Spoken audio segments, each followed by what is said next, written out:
done. Make this go live. All right.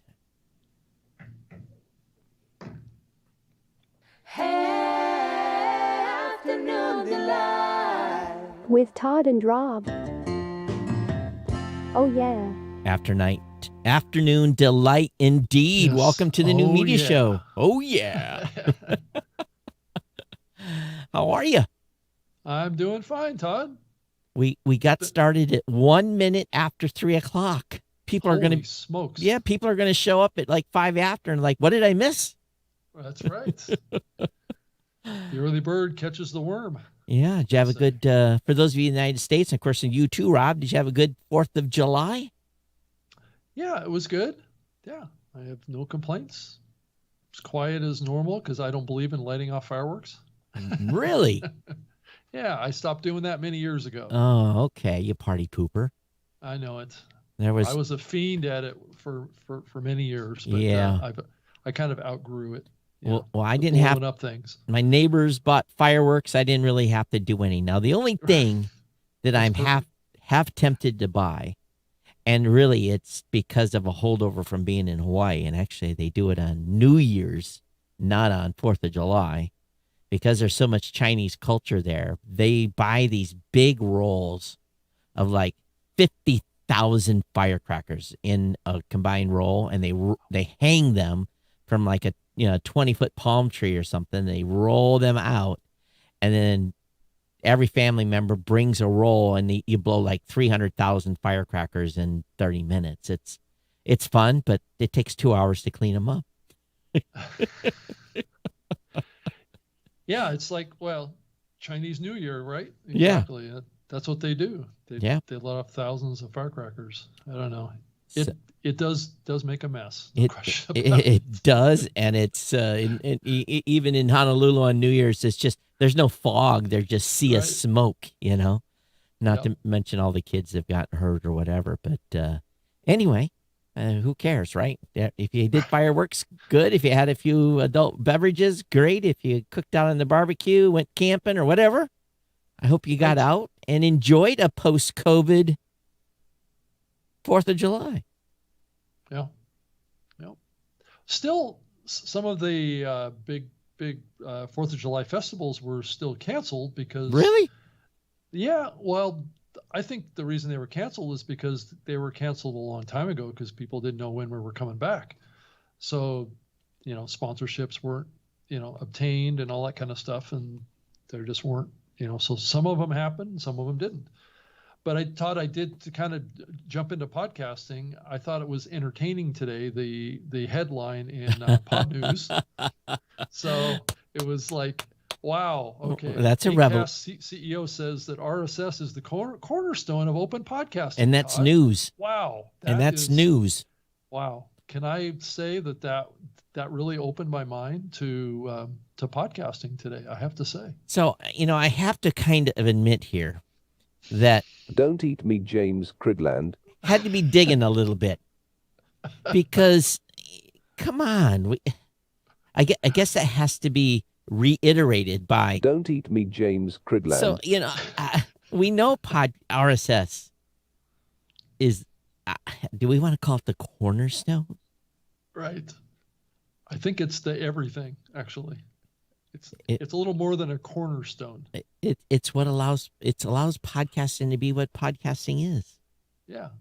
So we all know that. It's not like we're disagreeing with anything. No. Here. It's more to do with the fact that this is a headline revelation.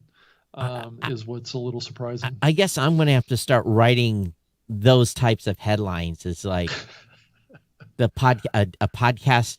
Being able to follow or subscribe a podcast is the cornerstone of podcasting. Well, Todd, so the reason this is coming up right now. I do. Right, is because of Anchor, right? Deciding to make RSS feeds an option. Let's be clear, an option that you have to ask for. It's a great idea. That's the best marketing idea I've ever heard. It's fantastic. Right. It's great. Right. Good job.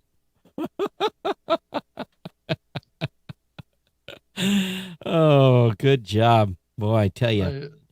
Hey, that- it's all marketing spin, Todd. that's right? a company policy statement that would literally get me fired. Now that's saying something. Get fired from your own company. That's right. Well, I do have to Right. answer to a board of directors. There is, Right. I do have a board, so Right. and I it's not like I am still fireable. Though I'd say that the chances of that happening are pretty low, Todd. Well, and stranger things have happened. Not saying that that's the case, but it is a interesting, well, anyway, like I said, it was a great marketing strategy for the team over there at Anchor. Great marketing. You're praising them on their ingenuity and their Right. innovation. Yeah, right? and Is that making what you're saying? RSS feed optional. That's ingenuity at its best. Because I'm absolutely not going to be telling anyone, how come I can't be on Apple Podcasts and Google Podcasts that reaches out to our support? Because I'm going to say, well, if you come over to our podcast hosting platform, you graduate and get into those platforms. Right. I'm not going to tell them you have to ask. Yeah. But I do have to say, it does feel like a natural evolution for Spotify to move this direction. If you think about what they're doing around exclusive original content, this is a institutional wide effort to get exclusive content. So someone that's out there that loves this show, you ought to make us a logo that we can put up, some sort of flashing, something. I can't do Says GIFs. non-exclusive. That says, that flashes gatekeeper. And every time we talk about a gatekeeper, we can flash it here on the or have a audio gatekeeper, some sort of flashing thing. Right. Yeah, it is. It's part of a strategy to lock podcasters in Right. Is that without what you want? without your without. podcasters to get locked into one platform? Well, again, you can ask for an RSS feed. It's optional. We're not locking you in, but you have to ask. Well, this is a little bit of an interesting direction that the medium is going towards. You look at what Apple is doing around paid subscription. Mm-hmm. You can see a little bit of that going on there too. Well, here's something interesting. We really, man, we went into a topic that was, how should we say it, bulletproof worthy here, recently. Right. And we nary got a cricket of commentary out of that. And so are you guys listening?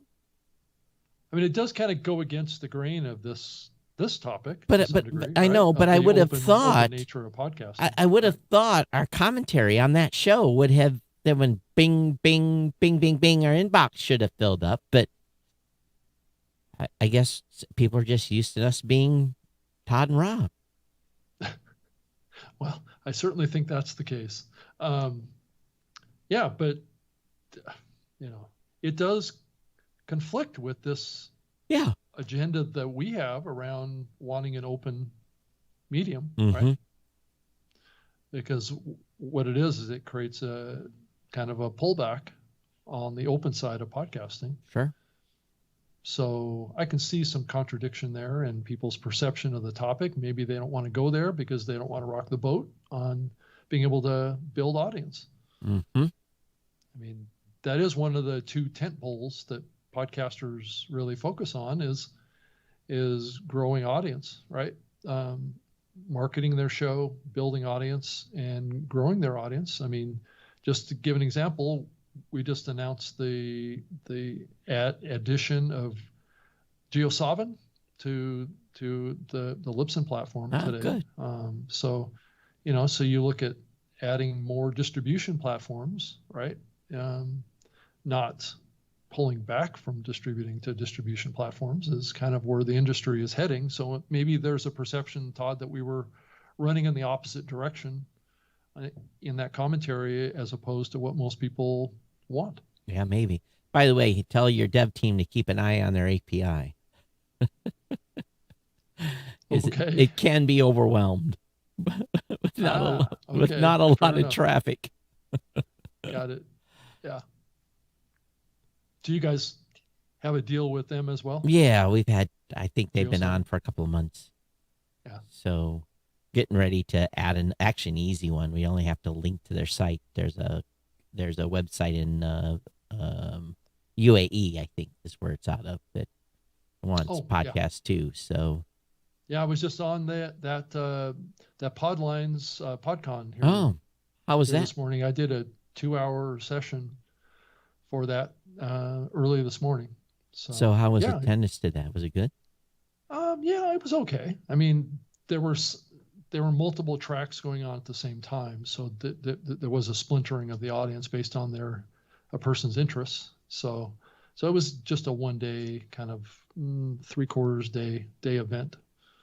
So yeah, it's early days, I think, in the Middle East for podcasting, but there seems to be a lot of momentum in that part of the world right now. A lot of interest. Same thing in Asia right now too. Mhm. So It's the rest of the world, and the things that we are not normally exposed to by living here in the United States. Different apps have different popularity. There's region-specific apps that aren't even available here in the United States. Matter of fact, we had to go and dumb down I wouldn't call it dumb down. Yeah, we had to, in order to have our app in our private podcasting app to be in other countries outside of the United States, because of crypto, because of not cryptocurrency, but because of encryption, we had to Right. remove one level of encryption that's not available in other countries, because we had export issues with the U.S. government because the encryption was so high that you had to apply for a license, and so that was we're lucky enough now we've got that solved, and our app is everywhere. But it just shows you that there's different requirements for different countries and what you can and have in the app, or what you can, or country specific information, or region specific information, or region specific that we're not even aware of. And so that being said, it is what it is.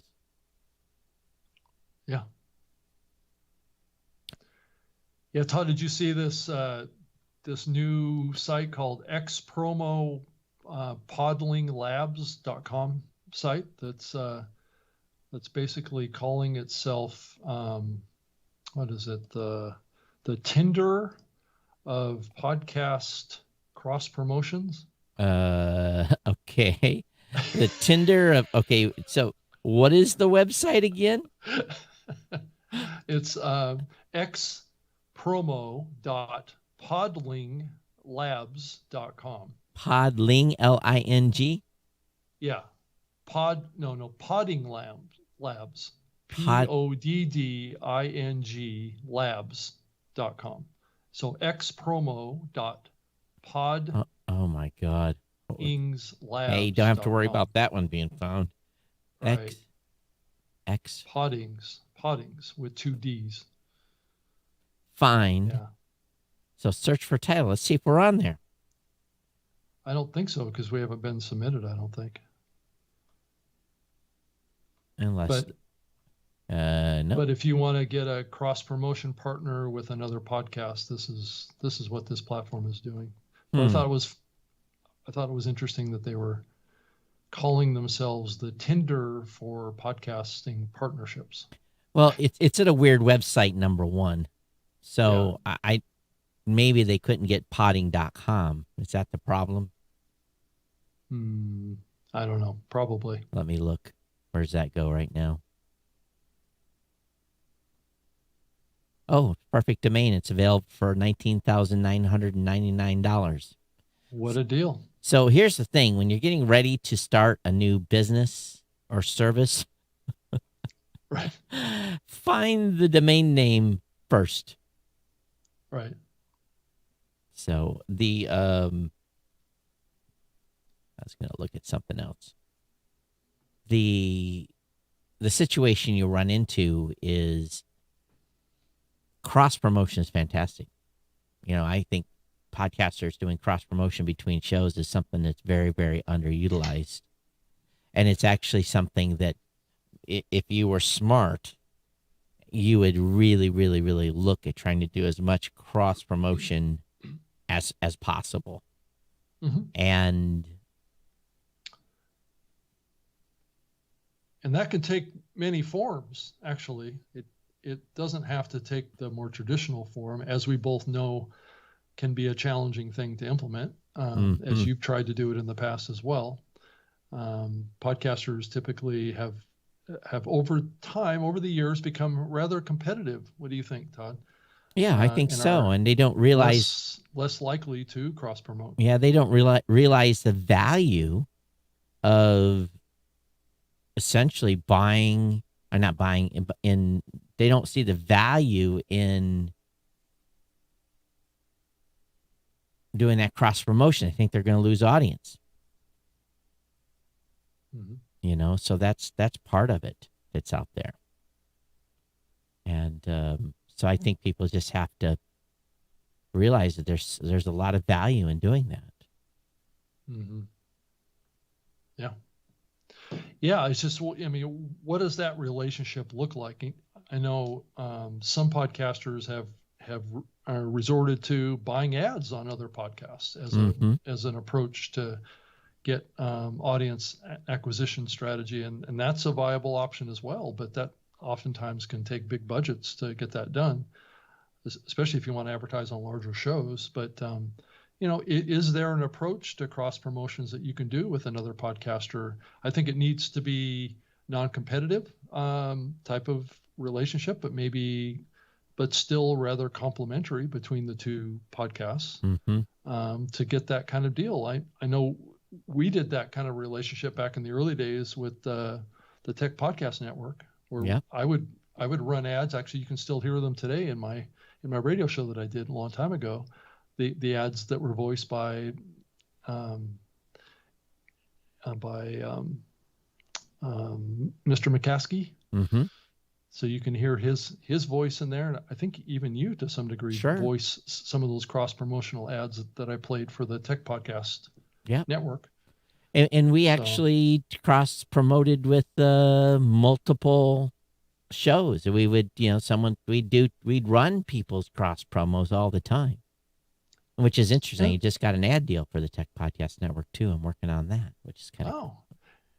And that is a strategy, around the value that a network brings to a podcast too. So joining a network that does cross promotions with other podcasts is one of the significant value props for joining a network, if the network is doing it. Right. Yeah, I agree. So I think people just have to look and see if they can find shows that they. Sorry, I'm a little distracted. I should be completely full attention here. They just find shows that they like and love and talk about them on their podcast, and then go ahead and say, hey, I promoted your show on my podcast. If you take a listen and like mine, I'd love a cross promote. If not, hey, just let you know I'm a fan. And oftentimes that can start a relationship that ultimately can be built into a network. Yeah. I mean, that goes back to the very early days of the podcasting medium and how, the very early networks kind of grew their networks. Yeah. And absolutely. I still think it's a viable strategy. There's no question about that. Todd, did you see this news that came out about the Audacity software? I didn't realize that audio editor was made by a company out of Russia. Well, they bought it.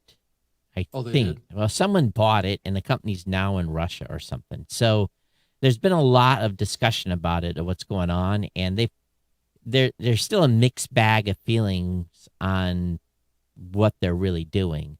But there is some privacy concerns right now with that particular app, and I don't want to get too. A lot of people use it in the podcasting space. I don't want to get too excited about what's going on, and some people are overreacting a little bit. And I think there was a thread. Let me go look. See if I can find it. So it looks like Muse Group is a company that acquired the app. Hmm. It's based in Cyprus. Yep. Yeah. So it's an open source platform, but Yeah, their adoption of the app has been a little rough. yeah. And they've came out and their adoption and some of the licensing stuff that they have implemented is brought up some heavy reaction, I guess is the best word to say. Mhm. So I think that if you're using Audacity right now to edit your podcast, you're probably still pretty safe. But again, be aware that there's new privacy issues with that they might be collecting some data like your IP address. Yeah, it says IP address, but doesn't include any name, address, or email. So I'm not sure what valuable data that they're actually acquiring other than just usage patterns. Well, you combine that with other companies' technology, IP address tells you who you are. That's true. That's true. So That's true. If you're matching that with external databases Right. of user information, right? And most of that information, believe it or not, is public. A lot of public database stuff is available that very easily identifies who you are and your household and your spending habits through just purely your IP address. So does this mean, Todd, that we should be kind of recommending another audio editor software? I've never been an Audacity fan. Yeah, I haven't. Yeah, I mean, I haven't either. I've always thought that their MP3 encoder was a little lame. Yeah. So and they use the lame well, at least they used to use the lame encoder, but that's an internal geek joke for those of you that don't get it. But Right. okay, so we'll explain. Lame was an actual. It's a plugin. Plugin to be able to encode MP3. But since Right. MP3 became a no longer, was there a copyright, or I can't remember exactly what it was. Yeah, They I think it's Fraunhofer owned the license to the MP3 or the codec. trademark or something, Right. whatever it was. And again, Mhm. that expired, and since that time, that issue has went away. So I think Audacity's been able to support encoding MP3 natively for a long time. But I think that going back to that platform, I've always used Adobe Audition, but again, Adobe Audition requires you to pay monthly for it. Mhm. Unless you have an older version, which is you paid for it and you're once and done. But there's lots of Hindenburg. It's probably a better platform out there for editing. As a matter of fact, Hindenburg integrates with a lot of podcast hosts. I don't know if they integrate with you folks. They integrate with us and some others, Yeah. so that you can send your audio file straight to your media host. Mhm. So for me, it's always been either Hindenburg or Adobe Audition. And Hindenburg's been huge supporters of the podcast movement and other events. So I from my perspective, they're the first choices I would go to.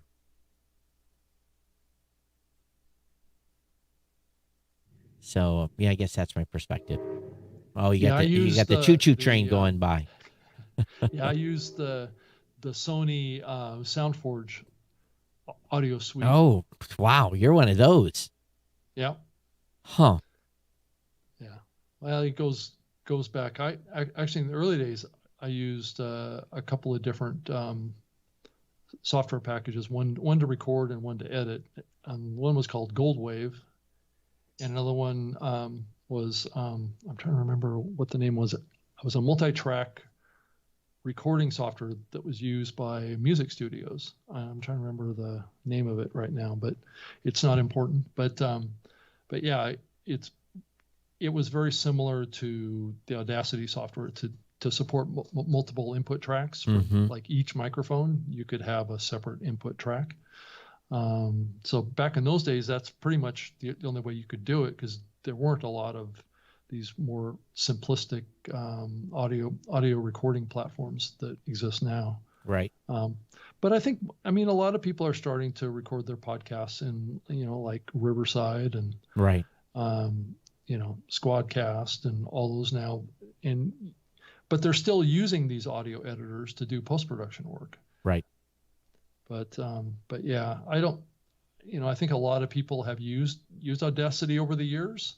And I think that they'll continue to do that. But I guess there is another audio editor that James put in his newsletter called, what's it, Ardor? It's ARDOUR. Oh, that's interesting. And it looks like it's a free piece of software, and it looks like it's a multi-track editor. So it definitely looks like it caters to more of a music producer type of it looks very complicated. Well, complicated is not necessarily good. No, it's not.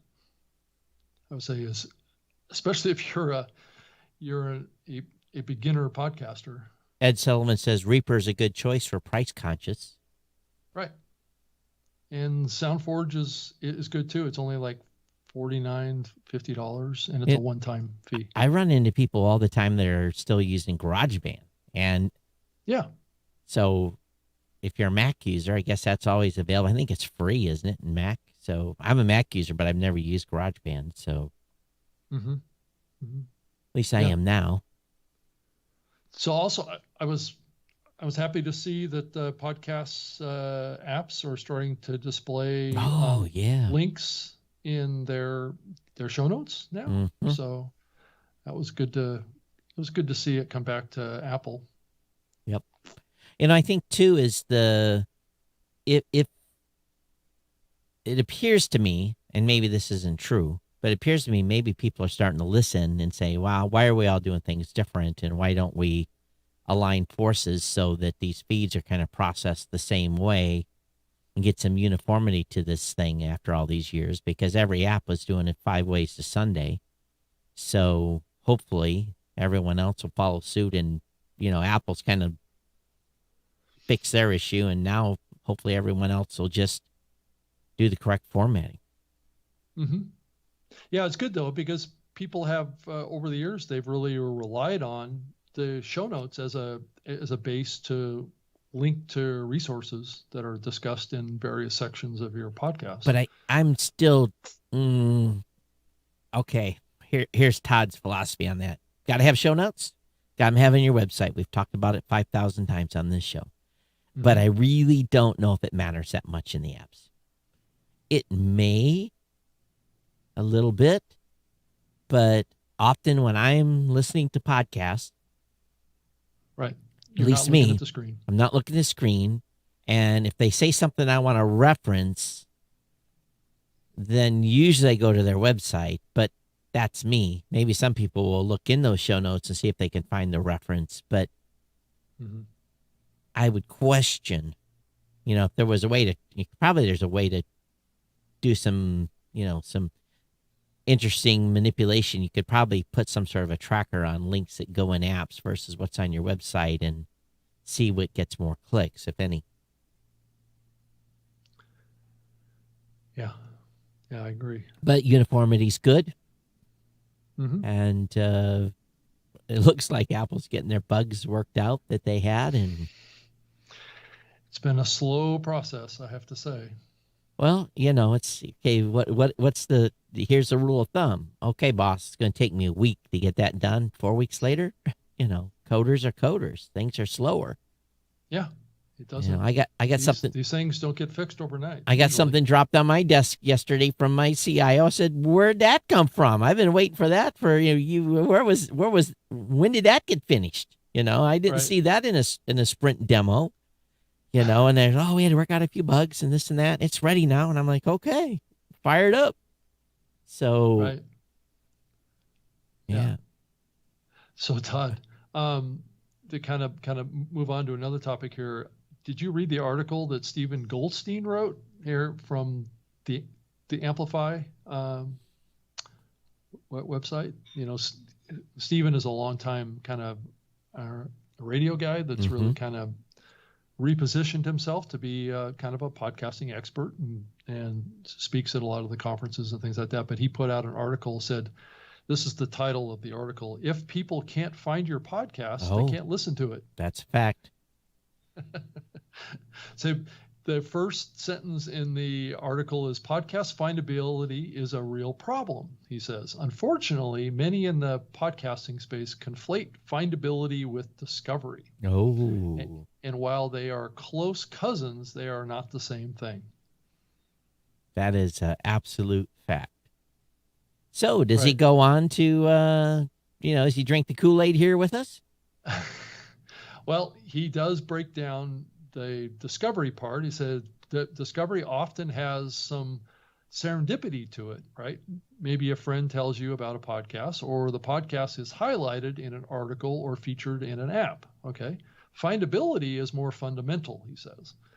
If someone searches for a particular podcast, will they find it? Right? Good question. Yep. With millions of podcasts out there, many sharing common words in the title or using arcane names that are difficult to spell or hard to recall. Yep. The problem of podcast findability is becoming more acute. Right. So the more shows that are out there, the more search title confusion exists in the space, would be my comment on that. And that could present a findability issue, right? Yes, it could. As shows have duplicate names, which we keep seeing people using the same names because they don't do their name research to Mhm. make sure that they're not copying another podcast. That can also cause a problem for discovery as well, or findability might be the better way of saying it. But what's your thought on that, Todd? Well, I'm just going to show you some examples. Mhm. And we'll bring one up here on the screen. Let's see if I can get that right. So here we've searched for the new media show. Found our website, found our podcast, found our Apple listing. Matter of fact, found both of our Apple listings. It found our Audible listing, found our Spotify listing, found our Pod Install listing, found our Google listing, and found our show talked about well, maybe not. Let's talk about show and podcast from Social Media Examiner. I don't think that we were on that list. So we dominate page 1 of the Google search results for this show. And let's look at my show, Geek News Central. Yep, Twitter, yep, Facebook, yep, Blueberry, yep, Apple, yep, YouTube, yep, podnews.net, yep, guess what? Owner, got her done. So we don't have a findability problem with our show. Mhm. Let's see, let me try one more. And yeah, I think most shows do okay. Mhm. Well, if Even you've done your name research and you're not copying another show that's more popular than yours. no. And if Right. I even use the incognito window, I still get the same thing because it definitely weighs heavier when I do that search. But let me look at one that may be a little bit harder. So Podcast Insider, the show that Blueberry does, we've got the first listing is our show. Well, I'll just show it. Google. Then we got some top stories about Rogan and Michigan recruiting, and then we've got a few interlopers in there. But for the most sake, I've got enough on page 1, and so let's. I'm an incognito window here. Oh, are you able to see that? Yeah, you are. The feed. Let's look at the feed. Is that the official name of the Libsyn podcast? Yeah, the feed. The Yeah. feed. So, well, Rob, sorry. I know. There's an issue there. Oh, well, I didn't purposely do that. I would have. So, Rob, It's not. Right. so you don't exist. You do enough marketing to your podcasters that the show exists, but you don't exist according to Google, because if you're not on the first page, you don't exist. Right. That's true. I So, agree with that. and believe it or not, my show's kind of weird. Geek News Central. Come on, there's probably some other folks out there that have geek news, and Well, do you have a list, Todd, of the number one keyword that's used to find your geek news show? it's mostly Geek News Central. Is it mostly? Yeah. Okay. Now I can be found on the first page of search results for Like Geek under News. Like geek news. Yeah, I I'm can see one. geek news being important. Yeah, I'm over 1, again. 2, 3, 4. I'm fifth in the search results on Geek News, and basically that's they've got geek.com. You would think, and I tried to buy that domain. I tried to buy geeknews.com as well, but they weren't available. So those folks, we do okay. Now if we search just new media, we probably don't win that. So go to new media here. That's such a generic It is. word, right? It Yeah. also isn't very specific. No, it's not. So again, we do not show up on the first page of the search results just if you search for new media. Now that would be winner chicken dinner if we did, but we Right. don't. But most people I would think would look for the new media show, but maybe Who does show up in the number one spot for new media? Just curious.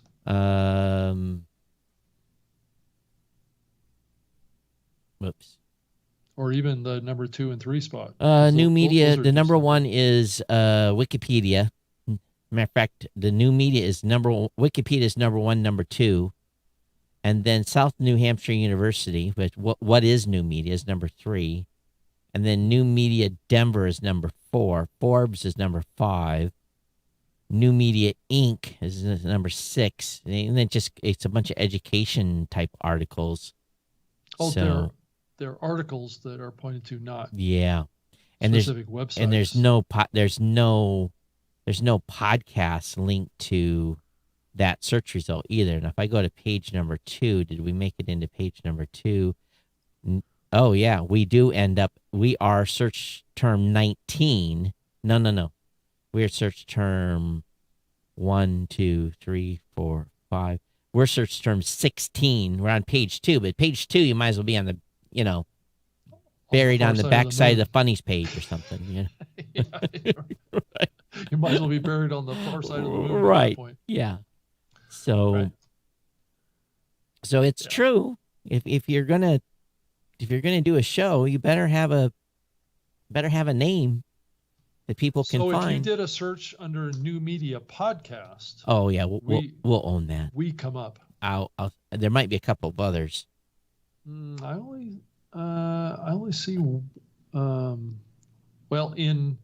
in Bing, Oh, which is what I just searched. Yeah, we we come own. up number 1. So this is for those of you that are watching. This is what it looks like. They've got a podcast series, and we're number 2 in that series that Google shows, and then we're number 1 in the search result, and then we've got it locked up the rest of the way. The first 5 or 6 search results we own for new media podcasts. Okay, I just did a search for new media podcast in Google too, and we do come up Yeah. number 1. The only other one that comes up, it looks like, before us is on the media. But that's in a that area at the top there, man, that's the money shot right there. You get up in that section of Google search and winner chicken dinner. You've done well for your search term. And then holding the number 1 search result below that, and then having all of having the actual first 3 Podcasts. episodes. So we Right. actually do better than on the media for that search result. So, Right. so let me do Geek News Podcast and see how that comes up. How about podcasts about podcasting? Oh, we probably. So I'm number 2 search. Yeah, I'm number 2 search on that, and then I would a number 2 spot. Which one you want to do? Podcast on podcast? Podcasts about podcasting. Oh, I don't Oh, know if I've optimized for that search term. I know that might be a good one for us to. Yeah, we are definitely. See, these are not podcasting about podcasts. That Google gets it wrong. Serial, This American Life, The Daily, Radio, Planet Money. None of those are podcast about podcasts.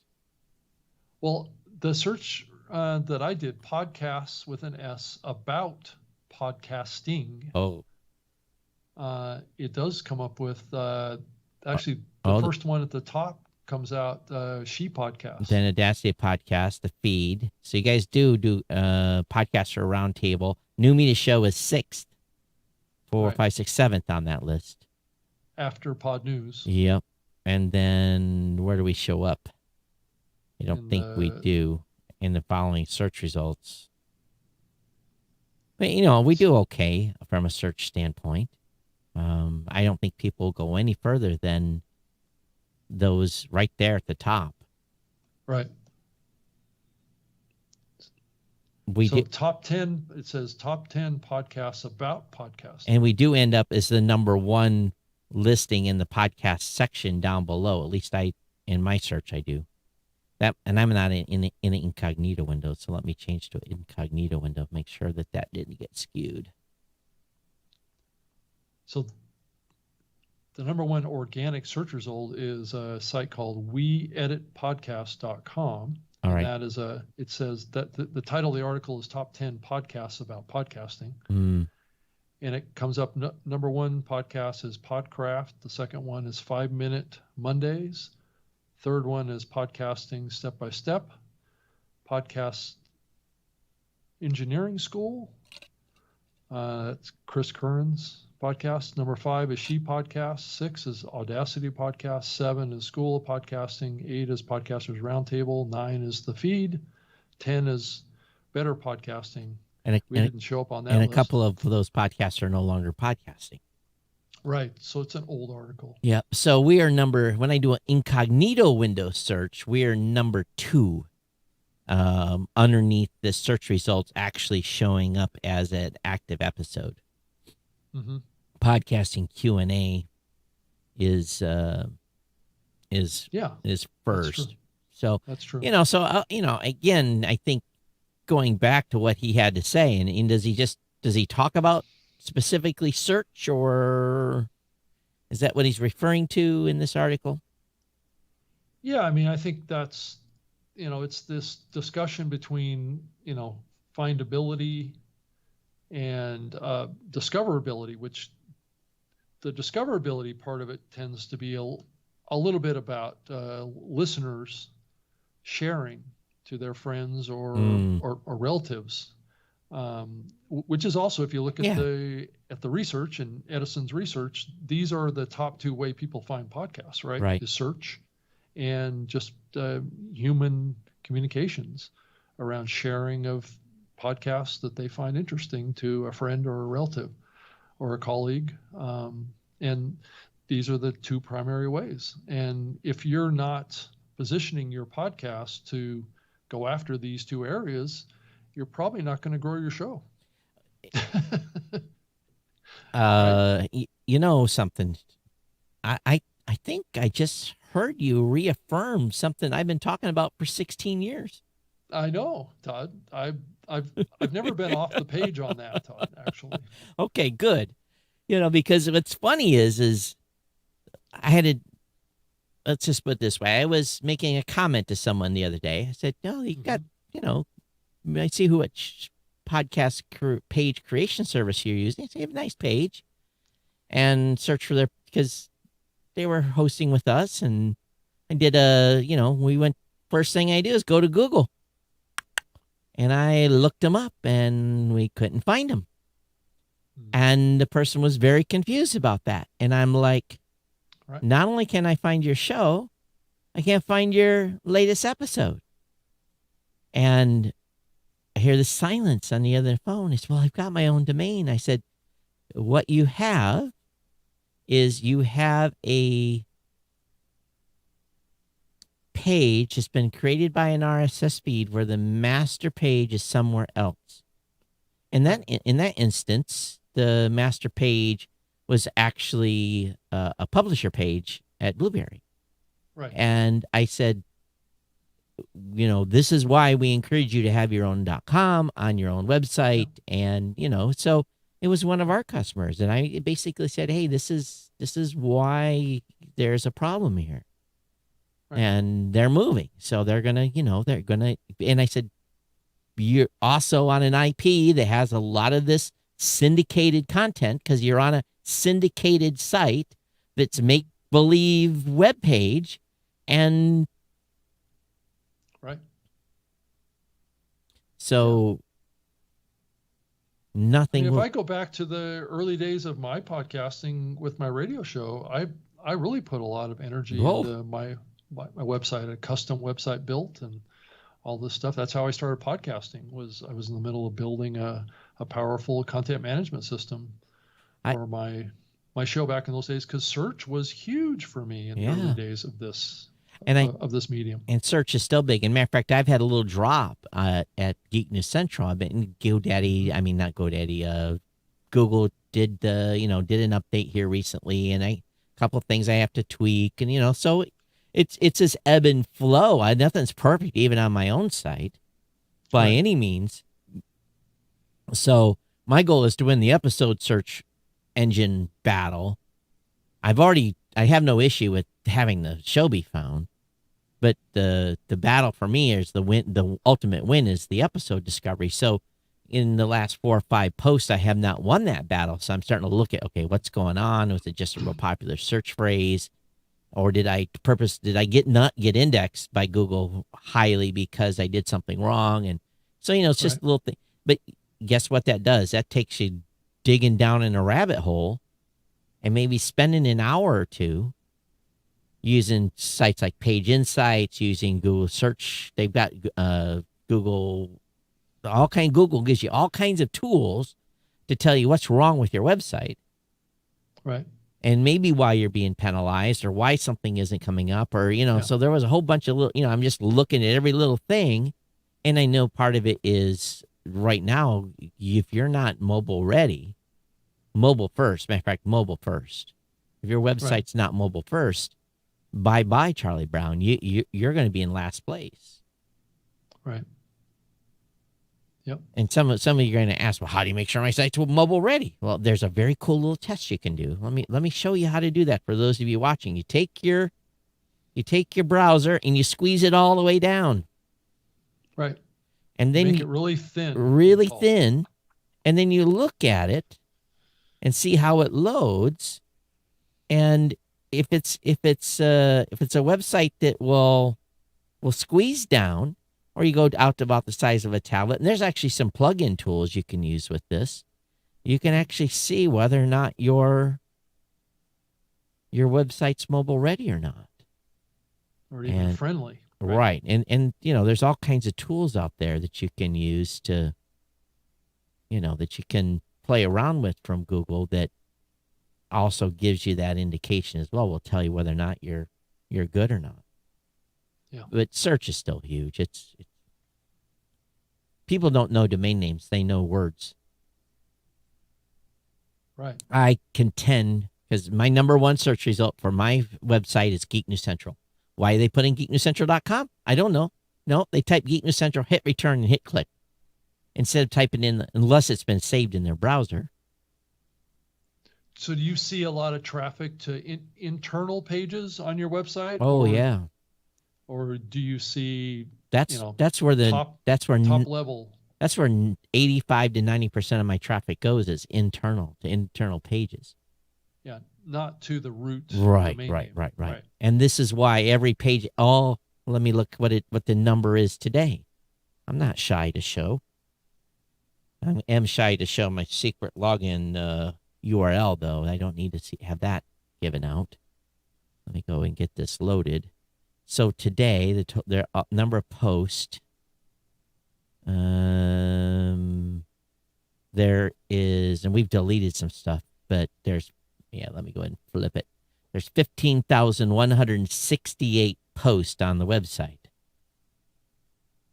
And so on each one of those 15,168. And let's go to the very first post on the website. And we're going to go to, this says full launch in a few days. We're going to view this page that was put up in 2002. Here's the post that was put up in 2002. This page probably hasn't been seen by anyone in 10 years. What's on the sidebar?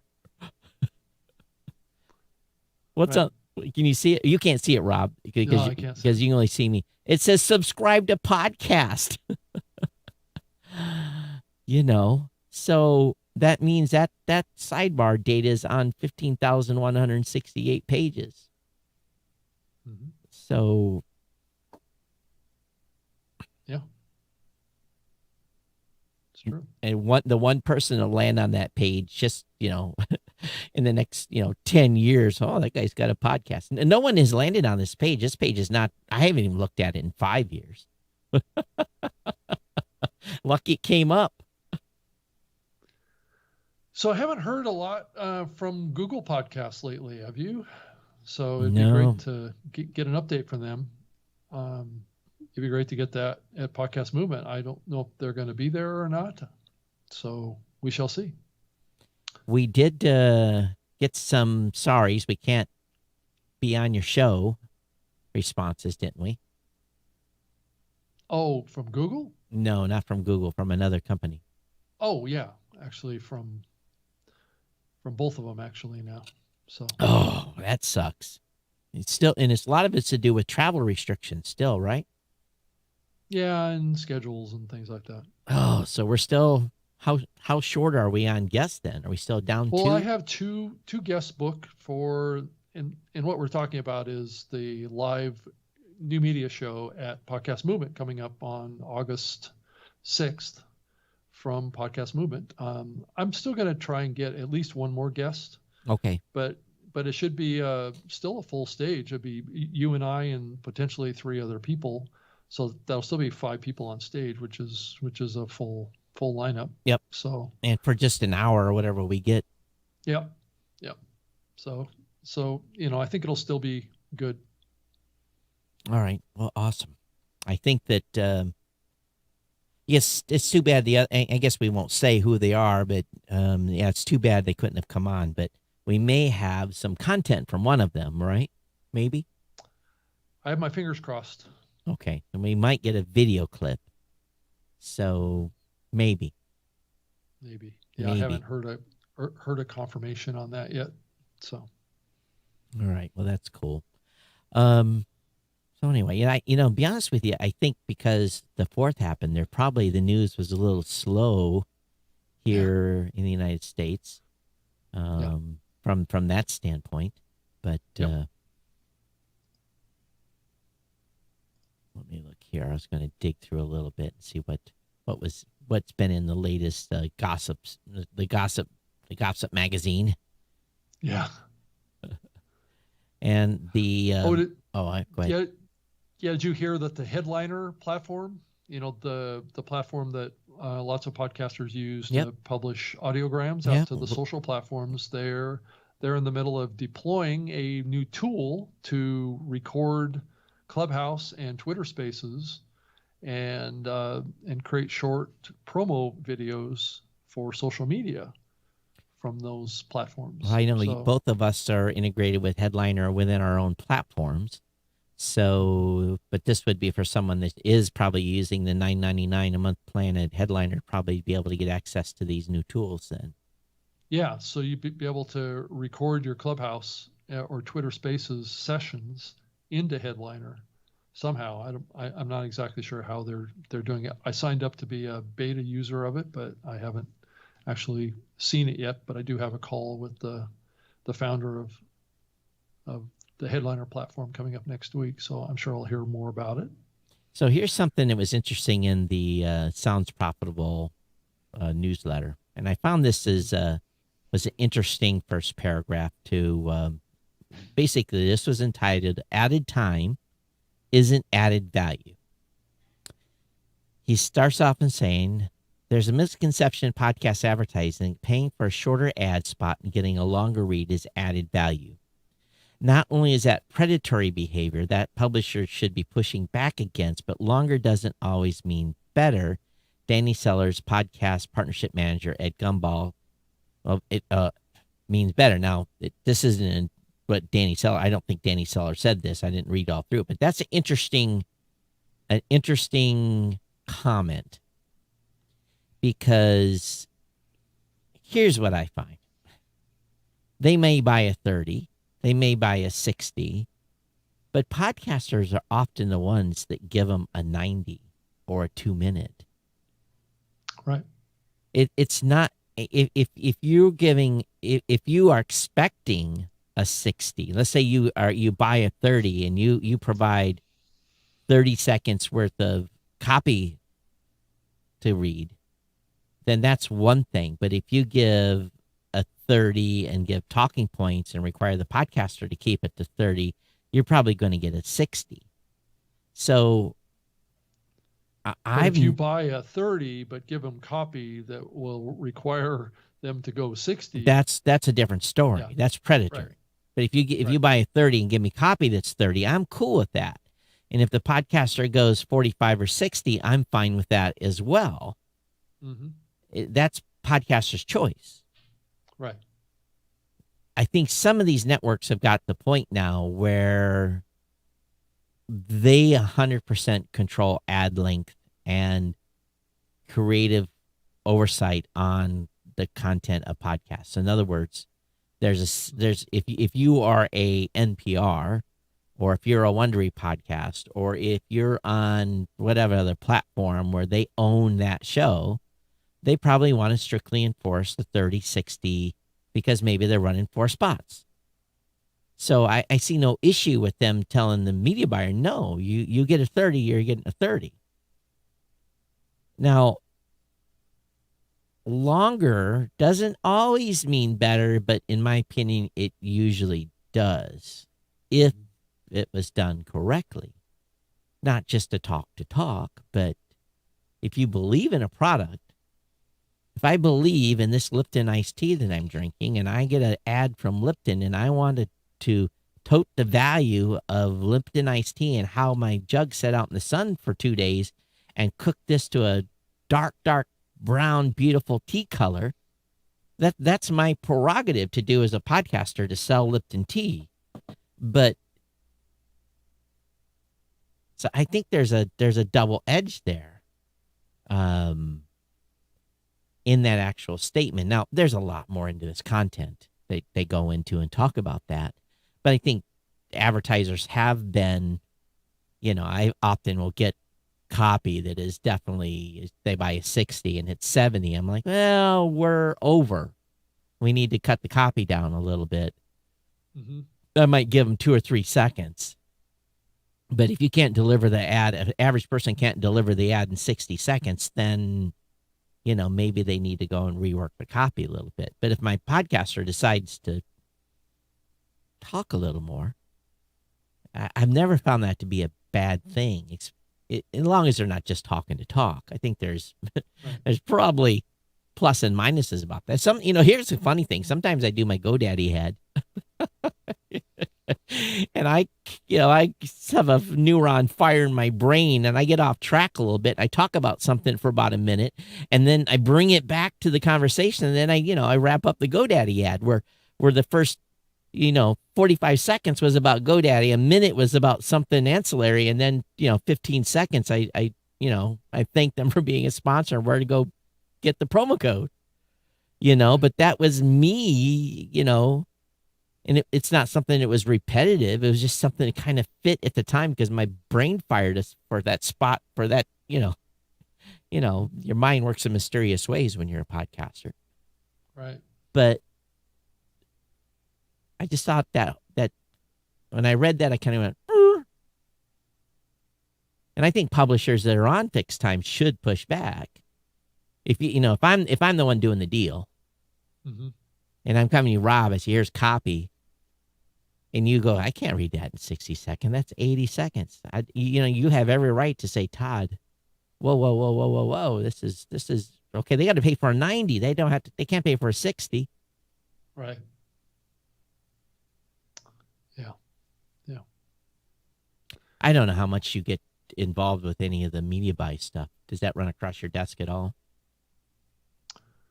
Not too much directly. I think it's going to be more. I'm going to be more involved with it. I think in the coming year.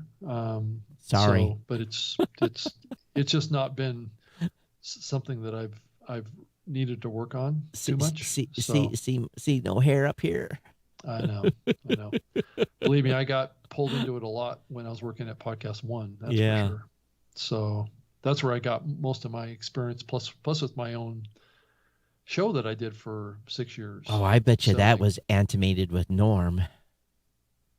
Yes, that was an eye-opening experience on that side. So, yeah. So was Norm involved in ad copy or ad stuff at all, or promising the moon and delivering a Volkswagen, or what? What was the? I think he gave a lot of feedback to the hosts about their reads. Yeah. Oh, he gave a lot of feedback to them. Oh, put him on blast, huh? Well, I don't know if that's a good way of describing it. It's more like just he was concerned about, advertiser return Right. effectiveness, Yep. right? Because that is a key driver of continued campaigns from advertisers. There's So probably a if- few people that don't like me because, probably more than a few. What was that? Part of lunch. When you have to be mean, it's never pleasant. Right. That's true. It's It never. can be a tough topic because it can be a very personal thing. Because I mean, a lot of the host reads are personal endorsements, right? Yep. So, giving somebody critical feedback on something that they do that's personally endorsed is kind of like, some podcasters don't like to be critiqued about their podcasts, Mhm. and that really kind of ventures into that same territory of giving, critical feedback can be a touchy thing with podcasters. So, and it makes sense. People's egos are very much linked up with things. People's perception of their worth and their value can be very much linked up with their content that they produce in their podcasts. And so those can be difficult conversations at times. Todd, did you also see this this little note about Art19 now allowing advertisers to target based on device types and listening platforms? So Is that really? So what? I know. I'm not sure what the value of that is either. An and example. First of all, Yeah. of course, we could. I've never, ever, ever had a request to target an iPhone. Well, Todd, I think it's not so much about, I think if you look at demographics, right, of users of different devices, Be right, careful, and different listening platforms, right? right, there could be some correlation between, Be careful. I know, Because all right, here's where I'm going to say that's BS. Because I look at my office makeup, where we have a number of employees that have mobile devices that the company pays for. We are getting ready to switch carriers because we're going to save a bunch of money by switching to a different carrier. I've got my fingers crossed it goes smooth and my phone doesn't get shut off for 3 days. But anyway, it's an even split between iPhones and Android devices. And Yeah. they're all very active podcast listeners, not just Right. because they work at the company, but when someone says we're going to target a device because it's a different demographic of people listening, I start coughing bad things out of my mouth. Well, Todd, you look at, I think we've been saying on this show for a long time that certain types of content do better in Spotify Well, we know than that. they do in Apple, right? We know. It's a younger Right. age. That's a demo thing. Yeah, no, But I it think doesn't. That's But I don't that's think. really all you can do. But here. that doesn't split along that doesn't split on demographic lines. Mm, As far well, okay, so it do you split. consider age Okay, so and but it gender doesn't. to be Okay, demographic? okay so all right, it doesn't split upon device lines. Hmm. You know, if you're going to listen on Spotify, you probably equally listen on Android as you listen on an iPhone. As a matter of fact, our numbers between Android and Apple for Spotify are dead even almost. Are they really? Yeah, from a percentage standpoint. Of And total downloads. Is that what you're saying? yeah, so if I'm looking at the split between, oh, they're drilling behind me. I thought my phone was buzzing. The weed shop is just about ready to open. So next week I may end up having a contact high from. Contact high. Right. I'm Okay. actually waiting to. So anyway, so the split is pretty much Android iPhone between on Spotify. That there's not much delta between that from a percentage standpoint. Right. I mean, in a lot of ways, this targeting is more about exclusion than inclusion, right? So if your advertiser wants to target people that are listening on a particular listening platform, they can target their ad just to go to listeners on, example, Spotify, or they can exclude Spotify, right? So and I guess it also uses HTTPS, which I'm not sure how that's significant. We've been serving media securely on ad deals on HTTPS from the beginning. Right. So that's not a significant issue, but yeah, I think in some ways it's kind of indicative of the desire to take advertising and parse it out based on listening platforms. Right. I think also here, and I don't know that that's I don't know that that's good or bad, or if that violates privacy issues. It's hard to really say. It depends on where the targeting data comes from when it comes to doing this, right? Yep. Is it coming from just general surveys about various platforms like Edison Research, or is it coming from actual IP? Well, I've never had a media buyer ask to do a specific target to a specific platform or device, but it's an interesting concept. I do want to, I have to mention something, Rob. It's completely off topic. And what made me, I've been kind of holding this thing in my hand here. And Eileen said, don't inhale, Todd. And we're talking about personal endorsement, right? So, okay, hold on. Just be careful. In 1861, there was a product that came out that, was, this great liniment salve. Now, recently, I've had some personal issues with, let's put it this way. I'm itching, and I can't figure out where it's coming from. And my doc is confused, and probably I'll be going through a bunch of tests here soon. But I found relief in a product that was made in 1861 called Porter's Liniment Salve. You can get this on Amazon. Now, talk about contact high. This stuff stinks. And let me just read you the contents of this. And believe me, there's no there's no way you want to wear this near around a partner or anything, because it really stinks. It's got in it. It's a soothing first aid salve containing chlorobuthano, can't even pronounce it, chrysalic acid, zinc oxide, oil cloves, camphor, ammonia, oil cageput, whatever that is, oil sassafras, myrrh, and a base of petroleum lanolin and beeswax. This stuff stops any itch, but it stinks like you walk through a store, people are like, did someone spill diesel fuel?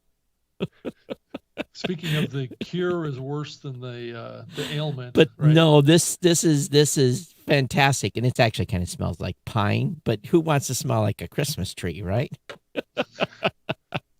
Well, people regularly hang, air fresheners in their car that smell like Christmas trees. But right? you have my personal endorsement. This is $12 on Amazon. If you have a mosquito bite or an injury, I'm going to tell you, there's nothing. My mom turned me on to this. Oh, you got to put a little Porter salve on there. I'm like, what's Porter salve? I've never heard You of it. never heard, well, I had seen it when we were kids around the house. It was one of those things that you give, it's like that camphorphenique. If you have a little cold, they put that on your neck or whatever. This is one of those old school formulas, been around since 1861 out of Covington, Ohio. Go get a Wow. jar of it. No one, you're not getting paid, believe me, for this, because I'm just warning you, do not wear this in public. Well, Todd, that was a very good kind of host read, I have to But say. yeah, it would have been. It would have been. I probably sold It's a 100 personal cans. endorsement. I probably sold 100 cans for them, I know, exactly. But, Yeah. Eileen You gave me should have the gotten in. paid for that, Yeah, Todd. Eileen gave me the in talking about the contact high. Don't inhale. Uh, Yeah. Yeah. so I'm sorry, got off track here. But Yeah. if anyone has any suggestions for uncontrollable itching, let me know. Thank you for the commercial message, Todd. Yes, and the medical request. Yeah, did you see that? Speaking of cutting edge technology, and I'm always worried about this because there's a lot of big technology trends that are heading towards us all in our world and our society. AI and machine learning and automation and lots of things that are kind of brewing in the background. Augmented reality, all these, crypto, Bitcoin, autonomy, all this kind of things. And I'm always kind of wondering in the back of my mind how all these technologies are going to impact podcasting. And I did see that Zoom has purchased an AI company. They're looking to build real-time translation. So I know that there's been plenty of companies out there building transcription and translation engines and things like that for audio. But it looks like Zoom has gotten into this, and it just may be an early sign or a sign. And I know AI has been around translation engines for a long time. So in some ways, this isn't really anything too new, but it may be like an early example of what we might be seeing out of like people like Google and Facebook and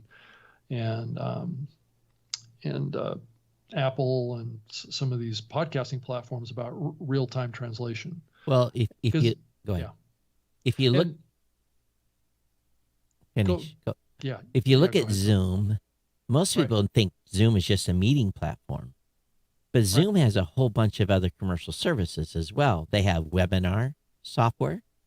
Mhm. They have the ability to actually run your phone system through them. Blueberries, when you call our 800 number, you go into a Zoom switchboard, Mhm. and it rings my phone, or I pick up on the Zoom app and if I don't answer, it goes into Zoom voicemail, and I can take that Zoom voicemail and assign it to another team member.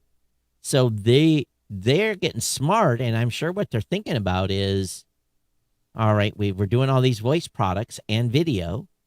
Well, we need maybe number one, maybe we need to have closed caption, maybe number one, because Yep. there's a live component to Zoom. And number two, maybe we have, we can facilitate, being in a meeting or being in a conference where someone's speaking German and I'm hearing it in English and I'm speaking in English and the person on the other end's hearing it in German. So, Right. Hallelujah. Yeah. Yeah, I agree. I mean, it is going to be used for real-time captions, which exactly is where the value is. And Mhm. captions can be translated from one language to another potentially. So you could take like a German speaker that's speaking into a Zoom call and have this AI technology translate it real time into English, right? So I faced this a little bit today with the conference that I did, this Podlines PodCon out of Dubai is where it was based out of, where some of the speakers that I moderated at this event didn't speak English. Right. They one of my speakers spoke Sudanese, and so my conversation with him as a moderator was less than ideal because I don't understand Sudanese, but I had to infer what he was talking about based on his body language and things like that to some degree to have a conversation with him. Well, you didn't have Google Translate running in the background listening to him. So you think about this technology coming to podcasting, how, podcast creators outside of the U.S. that are Sudanese or, from Sudan or from all sorts of countries around the world that are native speakers, to be able to real-time listeners around the world to real-time listen in their own native language. Like an English podcast could be real-time translated into German or French. You know what's happening during that conference that you were moderating? The guy was telling you, this guy's an idiot. He can't understand what I'm saying, so I'm going to talk bad about him. Right. I did hear him say things like rob, this, rob that, but I didn't know what he was actually saying. So it was, who knows? You're right. But saying this guy's a jerk. He doesn't know what he's talking about. I have tried before to actually hold my phone take my iPhone and put it in translate mode. There's a conversation. You'd set the country. It's best to download the language so that it's on your phone. It works better if you have a bad connection, and actually watch the translation in real time that was coming across the speaker in a variety of languages. So maybe next time, Rob, you got to have your phone. Of course, you do have an iPhone now, so you can actually see. Of course, it works in Android too. It's Google. So you could have done that. You're right. You could have. You didn't think about it prior to the event that one of my 4 speakers that I was moderating was not going to be speaking English. Because all the other ones spoke English. Did they help? The last one. Did they help you a little bit? Did the other ones? Oh, I'd love to. Like, yay! I'd love to see. I'd love to see the real translation on that. Hey, we've got a lot of people online today. Make sure you say hello if you haven't. Don't be shy. Make sure you check in and say hi. Right. And YouTube too. That's a good idea, Todd. I'm going to run that real-time translation software on my iPhone, and all those things that he's saying about me, I can call him out for. Yeah, you can go back and listen to it and see what he actually said. I would, I would have been scrambling because I've traveled a lot internationally, and you can infer 3, 4, 5%, and actually the more you drink, you can actually probably infer more. I find that when I'm listening to Japanese and other languages I've had exposure to, the more I drink, the more I understand. So, next thing, 5 shots of tequila before you do the conference. That way, you'll understand a little more. You might not be able to talk, but, so wow. Talk about awkward. So the AI part of this with Zoom, which I think was an interesting component of this, is that why is AI needed for this? I mean, straight translation doesn't require AI, does it? But I think there's context, there's accents. Yep. There's different. There's so many different varieties of language. Like I think there's 4 or 5 different versions or types of Spanish that exist in Spain. So you have different dialects, too, that also play into this too. So you really have to have a smart computer that can distinguish these things. Well, one thing that Apple doesn't do well, that Google kicks their butt, is Siri is really horrible from a voice recognition standpoint. Sometimes I yell at my phone because this inanimate object because it can't understand me. I'm in my car. Right. Hey, you know who? Call you know who, and it says, "Call John." No, I didn't say John. Or and it's, hey, you know who? Call, and you're like, why can't this stupid thing understand a simple? It's call mom, not call Joe, not call John, not Right. call Susie, call mom, and this stupid thing can't recognize mom, and and yet I can do that on Google, and it gets it right every single time. Right. So Yeah. That's artificial intelligence. That's going to be the dividing line when you look to the future. well, this is not artificial intelligence. This is bad voice is- recognition this is- programming. This is real-time dumb. Exactly. This intelligence. is not AI. This is and just so we get it clear, AI is all that is at this point is really good programming. Yeah, it's hopefully building a computer that can learn the Oh, language. yeah. Then strap in because when they do learn and become self-aware, they're gonna kill us all off. We'll be done.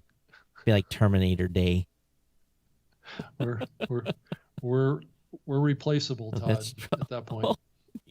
Don't think we are. I mean, who's going to do this podcast? Is there going to be like a computer that's going to do like a new media show? They're going to decide that they're going to do a show like this, and they can actually do it better than a human. Well, let me bring you something up I'm going to talk about on my show tomorrow.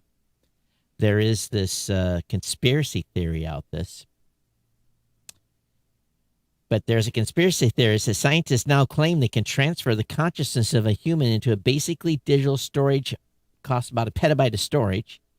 Then they ask the client what age they want, the company, and they want to transfer your brain, download you, kind of like how they've done in some sci-fi stuff. That's the conspiracy theory that is out there, but we both know that's bunk. That's not possible at this point. But when will it be possible where, I've always said I need a clone. I need like 5 of me, one that can go on vacation, 2 of me that can stay here and work, and if that's an AI, man, we can enjoy life, but that's a long ways away. Yeah. No, who knows? Maybe it's not. I know that Mr. Elon Musk is working on what's called Neuralink, which is a thing. He's got monkeys playing Pong with their brains. Mm-hmm. So, the monkey actually just looks at the screen and hits the ping pong back and forth on the screen just by thinking about it. All we are is electrical impulses. They just got to figure out a way to stimulate it and suck it out and stimulate it and put it in, so. Right. And we're really getting off track here now, but going back to the AI thing, it's exciting times. I think that there is application for podcasting and all this. Podcasting, if you look at the history of it, is always ridden on top of major innovations in technology. So, I mean, it's kind of our job to kind of keep an eye on that. What is that next thing that's coming? Right. That's going to change the podcasting medium. Is it AI? Potentially. Yep. So, yeah. So, anything else going on with you, Todd? Just busy. That month, I walked into 600 emails in my inbox yesterday after the holidays. Oh my God. Everyone was mad. Well, they weren't mad, but people were like, how come you're not responding? It's a business day. And I'm like, well, not here. And yeah, so yesterday my hair was on fire. Yeah, I would say that, even today, I would say that there's a lot of people still on vacation. Oh, well, why not? You get a freebie day. So I'm sure a lot of people are out this week, and a lot of people were out last week because some companies gave their employees Friday off as well. Mm-hmm. So Yep, that's true. Podcast movement's coming fast. man, it's coming very So- fast. Matter of fact, I was reviewing bag inserts. I was reviewing what we're having for our ad insert. All all the stuff. All the swag and all the things that we're doing. So it's very, and then it's going to be boom, boom, boom, boom, boom, boom, all the way through mid-October. Right. So Yep. So yeah, that's right. We're both going to NAB mhm. in Vegas. Yep. So that's coming up. So Yeah. are you guys involved in the She podcast thing at all? Yeah, we're sending a couple people out. I'm Right. not Okay. going to be attending. Yeah, I'm not So going either. 2 of our team members are going out. As a matter of fact, one of them leaves straight from Vegas and goes to She Podcast, and then I have another team member come out from Columbus, but I go from ADT to Dragon Con, so those are going to be back to back. So I'll be at Dragon Con as well. Yeah, I haven't heard from the folks at Dragon Con. Are they all booked up and ready to go, I or think so. are they? So Okay. so we'll I'll be going out to that, and have to reach out to them and see if there's any it's opportunities. it's a and I got to figure out what I'm going to wear. So I've been looking on Amazon to find some. They don't want to be complete nerd. I think for the first time ever, I think I'll be wearing T-shirts. Wow. Robert says NFTs are the next big deal. I think NFTs are the next big deal for celebrities and people that have high value stuff. I think NFTs are non-fungible tokens. I think Joe Rogan might be able to cash in on that, but I think you have to have a big name and have something. Yeah, it's a form of a kind of a premium offering. That's what it is, So I think. we'll see. Man, I might be wrong. I Well, would, if someone wants to own this episode and we want to make this episode a non-fungible NFT, hey, hit me up. Well, We'll figure out how to do it. It can also be linked up with, a value exchange with the listener too. Right, right. You could conceivably set up almost like a frequent flyer or a frequent listener program that has a reward system built into it that gives, like a T-shirt if you listen to 100 episodes, or you But could that's not an link up a lot NFT of though, things. Rob. Well, there can be things that are utilized in a blockchain type of relationship with the NFT platform that can build deeper connections to particular users of the NFT. Right. So, right. Well, we are here near the end. We've made it the 90 minutes or so. And if you, a bunch of you have been on Facebook, haven't said hello. So I definitely want to thank those of you who have. Mike, Robert, of course, Eileen, thanks for checking in. Kirk, Matt, for doing the love and heart on the program today. And those of you on YouTube, thanks for being there. If you're watching on Twitter or Twitch, I'm sorry we're not monitoring that, but just give us a heart on our post over there. We want you to follow or subscribe to the show. Go over to newmediashow.com. Get over there and hammer that follow button on whatever device that you're listening on. And, Right. of course, you can reach me at Geek News on Twitter, geeknews@gmail.com. Rob?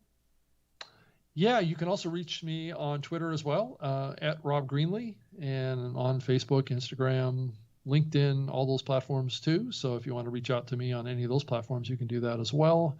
On Clubhouse as well, I'm doing a session coming up at 2 p.m. on Thursday, tomorrow, about podcasting over there too. So I'm trying to stay active over on Clubhouse and doing stuff over there. And you can send me an email if you want, robg@libsyn.com. All right, we'll kick you out of here with a little parting music, but thank you for being here. We'll be back here Wednesday live at 3 p.m. Eastern. We go for 90 minutes. And of course, if you're subscribed and listening to the show later, we definitely want to hear from you. Again, drop us an email. And thanks for your ongoing support of the podcast. We definitely appreciate it. Everyone take care. Thank you. Yep. Bye-bye. Bye. Todd and Rob in the afternoon. In the afternoon with Todd and Rob, baby.